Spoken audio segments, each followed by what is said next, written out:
Your exam is tomorrow.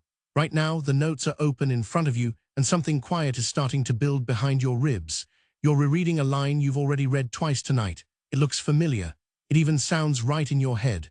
But if someone closed the page right now and asked you to say it back, word for word, would you actually be able to?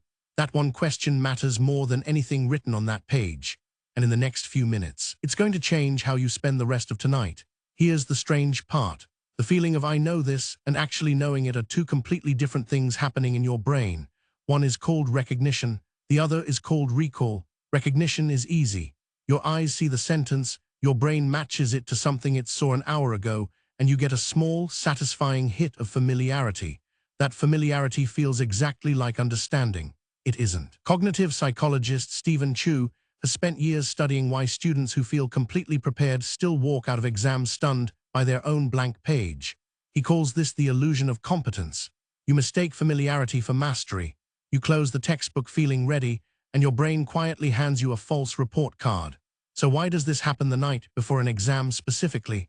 Because rereading is the easiest thing you can do with information. And your brain rewards easy. Every pass over the same paragraph feels like progress because it gets smoother, faster, more comfortable. But comfort is not the same thing as memory. Comfort is your brain getting used to seeing the words. It has almost nothing to do with whether you can produce them tomorrow without the page in front of you. There's an even older piece of research sitting underneath all of this. Back in the 1880s, a psychologist named Hermann Ebbinghaus ran himself through memory experiments for years and mapped out something now called the forgetting curve. He found that without any reinforcement, we lose the majority of new information within a single day. Not a week, a day. Which means the notes you read once 3 weeks ago are already mostly gone. What's left tonight isn't a full memory. It's a faint outline, and your brain is filling in the rest with familiarity, not fact. Think about the last exam that blindsided you. You probably didn't fail because you never touched the material. You failed because the material never got tested by your own brain before it got tested by someone else's. Tonight is the first real test. Tomorrow is the second one. Right now, that order is backwards. It's fixable, but only if you stop and change what the next few hours look like. Here's where it gets genuinely useful. In 2006, researchers Henry Roediger and Jeffrey Karpik ran a study that quietly upended how we think about studying. They split students into two groups. One group studied a passage, then studied it again. The other group studied it once, then closed the material and tried to write down everything they could remember without looking. A week later, the group that reread the material twice remembered less than half of what they'd learned. The group that tested themselves, even though it felt harder and less polished in the moment, remembered almost twice as much. Read that again, because it matters tonight specifically. Feeling like you're struggling to remember something is not a sign you're doing this wrong. It's usually a sign you're doing it right. Difficulty is not the enemy tonight. Passive comfort is. So here's the shift. Close the notes. Right now, before you read another line, take a blank piece of paper and write down everything you remember about the topic that scares you most. Don't check the notes first. Let it be messy. Let it be incomplete. Let there be gaps. Those gaps are the most useful information you'll get all night because they show you exactly what needs your attention, instead of you guessing based on how familiar a page looks when your eyes drift over it. Then, and only then, go back to the notes and fill in what you missed. That's it. That's the whole shift. From reading to retrieving. It sounds small. It is not small.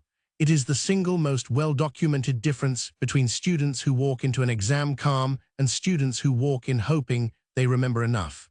There's a second thing happening tonight that has nothing to do with how you study and everything to do with what you do after. Sleep researcher Matthew Walker's work has shown something most students treat as optional, but is actually structural to how memory works. A memory isn't fully written into your brain the moment you learn something. It gets consolidated later, during sleep, while your brain quietly replays and strengthens the connections you built while you were awake. Skip the sleep, and you're not just tired tomorrow morning. You're walking into that exam with information that was never properly filed away in the first place. This is the part that feels the most counterintuitive when the clock is working against you. Every hour you stay awake, past a certain point, feels like an hour of extra preparation. But past that point, you're not adding new memory. You're actively working against the memory you already built earlier today because your brain needs unconscious, uninterrupted time to lock it in. An extra hour of groggy rereading at 2 in the morning is very often worse than nothing. It's worse than sleep. Have you ever walked into a test running on 3 hours of sleep and felt like your own brain was a stranger to you? That's not bad luck. That's exactly what the research predicts. So here's what tonight can actually look like instead of another lap around the same paragraphs. Pick the 2 or 3 topics that scare you the most. Ignore everything else for now. For each one, close every notebook and every tab and write down what you remember without looking exactly like before.